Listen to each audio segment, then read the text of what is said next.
Okay, so today we're going to be doing a compression test on the G35 engine to see if it's actually leaking through the head gasket, or if the rings are shot, or kind of what's going on. Because if you guys saw the last video, it was kind of limped home and towed home, but we found out the majority of that was a bad ground wire. Planning a trip coming up, going down to Mexico, so we want to make sure that the engine's actually healthy before we take off for a 6-hour drive. But what do you think? You ready? Yep. All right, let's go. Here we got the compression test kit. Super excited to use this. And then G35's super clean right now. What we found out was we had a bad ground right here, which is why our engine quit on the freeway, and I had to kind of limp off. It was like every time it would touch, it would kind of like it'd fire up again, but then it would stall on me. Regardless, got it back, got it on the lift. Now we're gonna have to take off the air boxes so we can get at the spark plugs, pull those out. The Infiniti maintenance manual says to pull the spark plugs, pull the fuel relay fuse, crank the engine, check the pressure. Maximum PSI should be 185 per cylinder, minimum of 130 per cylinder. So that's what we're gonna do, and yeah, let's give it a shot.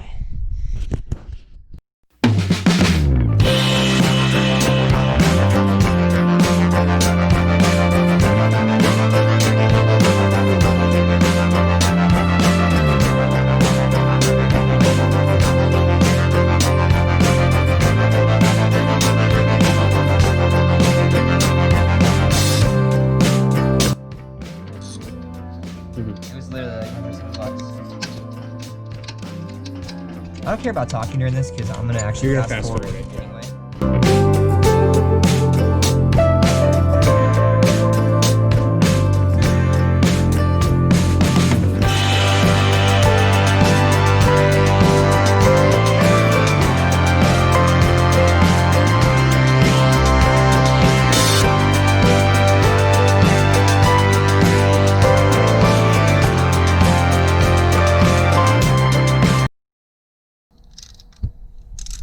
Alright, so one of the things we're doing, we're pulling all the spark plugs out because the service manual says you want to pull them all out. One of the things this helps with, it helps you realize if you have a leak in air between the cylinders. So if you have a leak of 2 cylinders, both have low compression, then it says you know you have a blown head gasket. So that's what we're going to hope we don't find. And that pulling these out is pretty straightforward. It's 9/16. They're deep sockets though, so 9/16 and then maybe a magnet or something to retrieve them from the hole.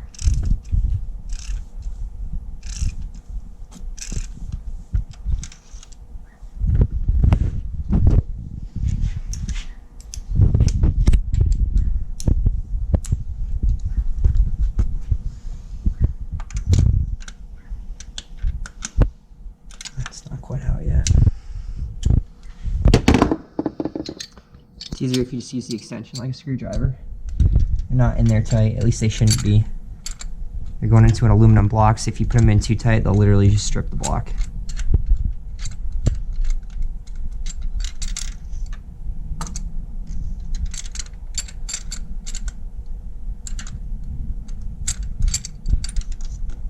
There we go. You'll notice it's out because it starts to kind of lean over. Grab the flashlight so you can see. So notice it's the screw being screwed out, because you'll see it's not upright in the hole anymore. It just kind of leans over. Yeah.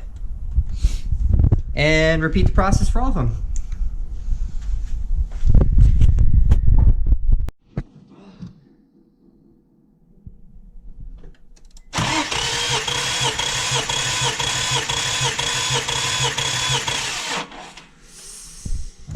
What did it come up to? Like 125. Oh. I think. It's right at the low range.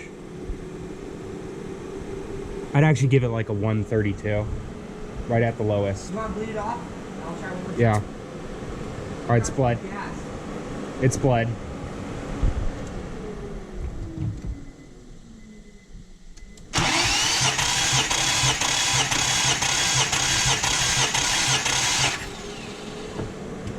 It's at the same. 130? Yeah, it's about 130. Okay. Turn it off. We'll go to the next one.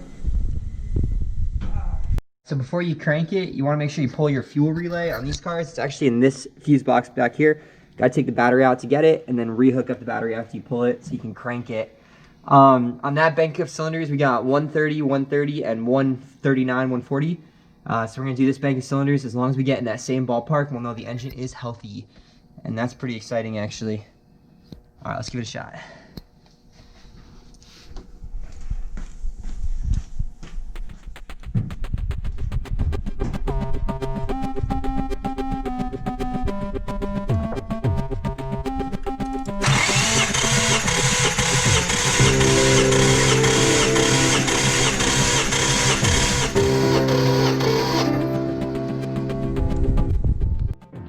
Okay, so the variance between our highest compression cylinder, which is actually our back driver's side cylinder, and our lowest compression cylinder, which is probably our back or front driver's side cylinder, was all of 8 psi. They're making between 132 and 140 psi for every cylinder, so which is fantastic.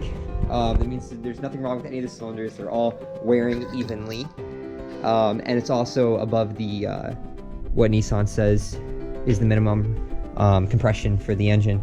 So basically, our 200,000 mile power plant is still healthy, which is what we wanted to hear. And I'm in love with the car all over again. And we're gonna put it back together and burp the cooling system because accidentally I let air into the cooling lines, which was why I was running hot. So we're gonna do that. If you've never seen me do that before, it's pretty cool. I just use a no spill filter. Run the car, gets hot, bubbles come out, and repeat as necessary. But yeah, we're gonna throw the throttle bodies back on. Already threw the spark plugs back in so nothing gets in the cylinders. And I'm gonna throw the coil packs in. That's what the coil packs look like. And it's gonna be a good time. We're gonna take this thing to Mexico, and it's gonna be a real good time. All right, later, guys. Okay, so as you can see, we got the engine back together. We're gonna burp the coolant now. That's how you do it. You put your burp canister on. You can get those at like AutoZone.